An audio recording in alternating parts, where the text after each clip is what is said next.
Now, of course, many people didn't like these. As I've said, many people actually resisted, overtly or covertly. Nonetheless, anytime you expose the whole population to a way of being treated for years on end, to some extent, they are broken to it. They get used to it.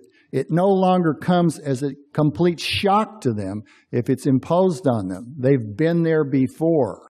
And what that means is that people's thinking is altered. The American people's thinking was altered over the past century by the pounding they took during wartime at the hands of their own government. And as a result, they're now pulp like sheep. Now, the actions that the government takes during a major war produce what I call a ratchet effect. And schematically, if you had some measure of the government's power on the vertical axis here, and you were just following that measure over time, you might see that before the emergency began at time T1, the government was growing. It was collecting more revenue or borrowing more money or employing more people or exerting more regulatory control or whatever the measure happened to be. It was growing already. But with the onset of the emergency, suddenly the government's actions create a marked lurch in the size, scope, and power of government, and your measure jumps up. May move around a little bit as the government continually revises its war programs during the emergency. When the war ends or the other emergency ends, the government normally retrenches somewhat. Certainly after the world wars, the level of government spending fell drastically, and the government stopped borrowing money, and after World War I actually began to repay the national debt for a decade or so. But the thrust of the ratchet effect is that the retrenchment after the emergency is incomplete. It does not bring the government back to where it was before the emergency, and in fact, it doesn't even bring it back to where it would have been had its pre-crisis rate of growth continued. There's still a gap there between point E and point E prime in my graph. And so that is, in effect, a displacement of the long-term trend growth of the state. And every crisis like this ratchets that trajectory up to a higher level. And if you have one crisis after another, as the United States had in the 20th century, you eventually find yourself at a much higher level of state power than you would have had these crises not occurred. So this is an important phenomenon. Now, it takes various forms. One of them is fiscal. The government increases its expenditure during a major war greatly. It increases its taxation, goes into a lot of debt. And when the war is over, there's a displacement. The government's expenditure after the war is at a higher level, much higher level. It doesn't fall back all the way to where it was or to where it would have been had the pre-war growth rate continued. Taxes tend to stay put, particularly after World War II. During that war, the government created the modern tax system, which is to say a tax system in which practically everybody has his income taxed, and at relatively high rates compared to income tax rates before World War II, even for middle-class people. So this is the modern revenue machine that the government has used to finance the welfare state for the past 60 years or more, and it was created in wartime, overwhelmingly. Of course, there are always little changes being made practically every year in Congress in the way the tax laws are made up. But nonetheless, the essential features of the modern tax system are the product of wars, especially World War II in this country. In addition to fiscal ratchets, there are institutional ratchets. And that means that laws passed during war are not repealed when the war is over. Organizations created during the war to carry out government war mobilization are not disbanded after the war. Precedents are set. Actions that were first taken during the war then serve as rationales or excuses for the government to take similar actions afterward, even in non-emergency periods. Third, there are ideological ratchets. And as I'm working down the list here, I'd like to emphasize that we're moving to more important kinds of ratchets. When I've talked about my ideas over the years, many of my colleagues in economics have wanted to concentrate on one measure, like government spending or government taxing or something, and they would dredge up some data that seemed to refute the ratchet phenomenon. But the ratchet phenomenon is multidimensional. It doesn't always operate in a way that every dimension of it moves identically. And so in all the major emergencies of the past century, some important aspects of the state have moved in accordance with the ratchet effect, even if not every time every single one moved that way. Government can, to some extent, substitute one type of action for another type of action. And of course, which action it will take is dictated by the political expediency of the moment.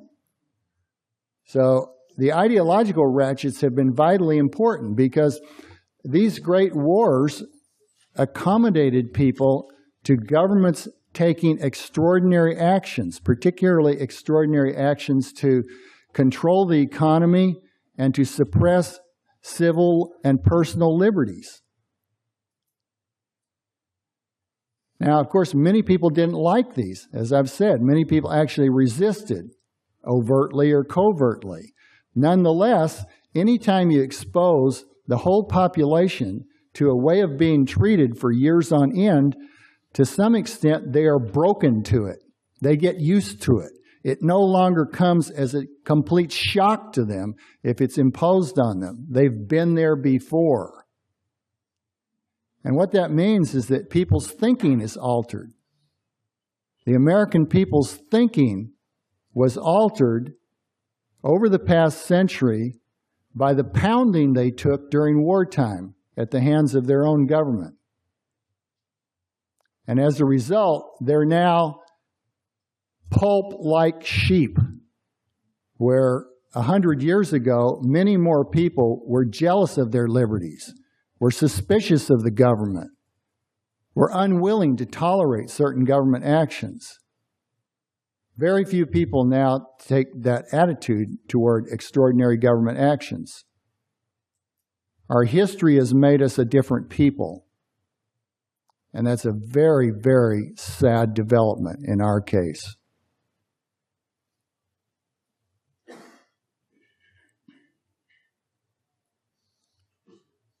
Here's just one example I can show you of an element of the ratchet phenomenon. This chart shows federal outlays relative to GDP and goes way back in our history. If you go back to the early years of the United States, you see that the federal government was fiscally a tiny participant in the economy in this way. Okay? It didn't have the means to collect a lot of taxes, and the dominant ideology of the day would have resisted its attempt to collect a great deal of tax anyhow. That pre-war period before the war between the states was dominated to a large extent by a kind of Jeffersonian preference for small government, even though there were opponents to that point of view. The bulk of the population subscribed to it to some extent, and so the government was reined in that way. But as you see, the war between the states caused a gigantic jump in the federal government's fiscal dimensions. It then retrenched after the war and almost came back to where it had been by the time we get up to World War I. But World War I then causes an even bigger spike upward. There's not a complete retrenchment, as you see, after World War I. There is a ratchet there even by this measure. Then the onset of the Great Depression creates another lurch upward. World War II, of course, is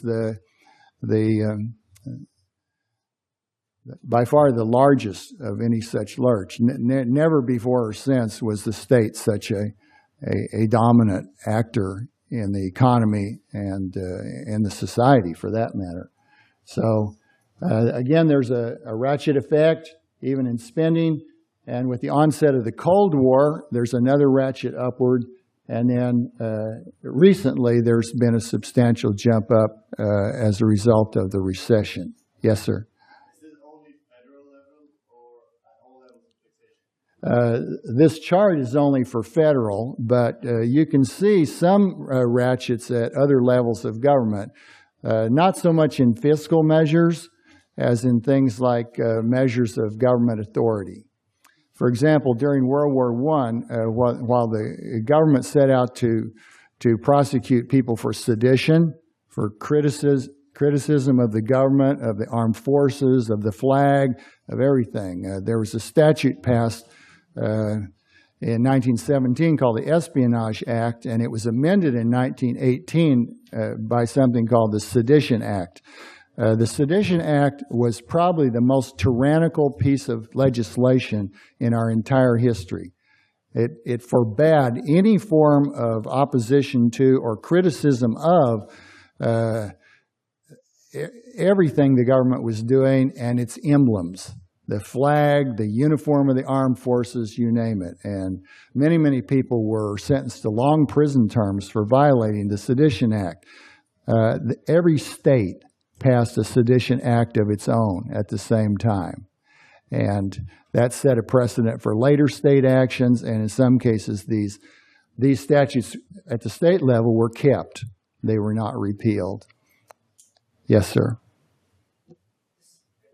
This is kind of related to what we're doing now, but it's also a question from a little far back. So I didn't know we were allowed to ask questions. But I remember a chart yesterday that I think Bob Murphy attributed to you, where compared private GDP to the federal government, percent from the federal government. But you also said that black market spending proliferated during World War II. Yes. Has there ever been a treatment taking that into account? Not in any comprehensive way. Hugh Rockoff, a friend of mine who teaches economic history at Rutgers University, has written about the price control program and talks a lot about the black markets, particularly in World War II. And others have written about those as well, but no one has ever been able to pull together anything like an estimate of the black market's effect. And there's a reason for that, because, this doesn't leave any evidence or paper trail of the kind that historians can analyze. So there are ways of getting at it. And one way is through some of the attempts made by economists to reestimate what the actual price level was during wartime, particularly during World War II, when the controls caused the official price indexes to be greatly understated.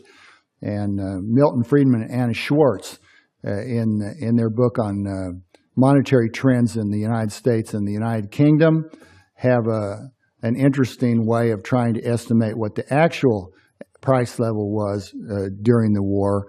That moves us in the right direction. We can begin to get some idea of the order of magnitudes, and what they arrive at is the prices for the whole economy, as they estimate, were understated by 1944 by maybe 9 or 10%. I think that's not enough, and I think they probably would agree with me if they were here today. They didn't make great claims for what they had done. They only were trying to do as much as they could with the data that they could get their hands on. So They're good books on the black market, but they still don't give us the idea of magnitudes that we'd like to have. Do we have any more questions? We're almost out of time, but we have a few minutes. Yes, sir. About a month ago, Tyler Cohen.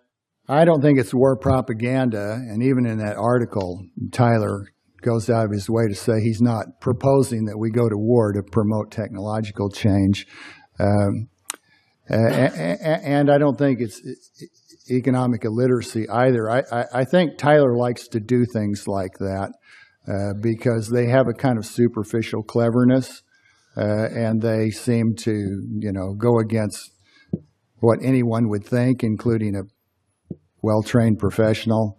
So that's just Tyler. Don't take it seriously. Yes, sir. I'm skeptical that there was any kind of grand understanding like that. After both of these wars, many people were sincerely appalled by the carnage. And some people sincerely believed that the outbreak of future wars could be prevented or at least reduced by international cooperation for collective defense purposes. Now, in retrospect, that obviously has not worked. And we can think of a lot of reasons why we should have known it wouldn't work all along. But although anything that's done like that on a large scale for international agreement attracts opportunists who have their own purposes in mind, I give some credit to the sincerity of people who believed that collective defense would help to prevent future world wars. And I guess we would have to say that for whatever reason, we have had nothing comparable to World War II since 1945. We've had all kinds of horrible wars going on in the world, and they're going on right now. But they're certainly not to be compared with what happened during World War II. Yes, sir.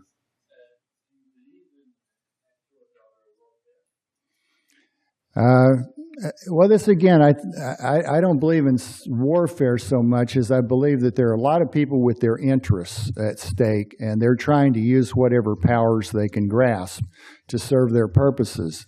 In the case of the whole business of financing the world petroleum trade, obviously people have very differing interests, and so there are conflicts of interest that are intrinsic to what's being done there. And I would just be astonished if people could ever come to any kind of agreement about what they want to do about it. Obviously, many big financial institutions are interested in retaining the dollar as the unit for financing the world petroleum trade, and others are interested in dispensing with the dollar. But whether the dollar opponents will ultimately prevail, perhaps because the dollar becomes a less reliable medium of exchange, or for other reasons, I don't know. But I just see a variety of interests at stake jockeying with one another there, and I can't pretend to know how this is going to work out. It depends on so many different things, including wars in the Middle East particularly, but also depending on financial developments in Europe and the United States, Japan, China. Whenever we talk about anything on a global scale like that, there are just so many dimensions, so many things that need to be taken into account that it's very difficult to reach a conclusion with any certainty. Yes, ma'am. Well, the question of whether war can be avoided is really a question of whether people can ever become aware of the true nature of the state, whether they can ever realize that the state that rules them is really not acting in their interests, but only in the interests of the people who control the state. And clearly, when war comes, many people almost instinctively go to the assistance of their own states. And there are a lot of reasons for that. I don't know whether people can ever be led to go beyond that kind of feeling of attachment to the place and the people. They know best. But I have a dream.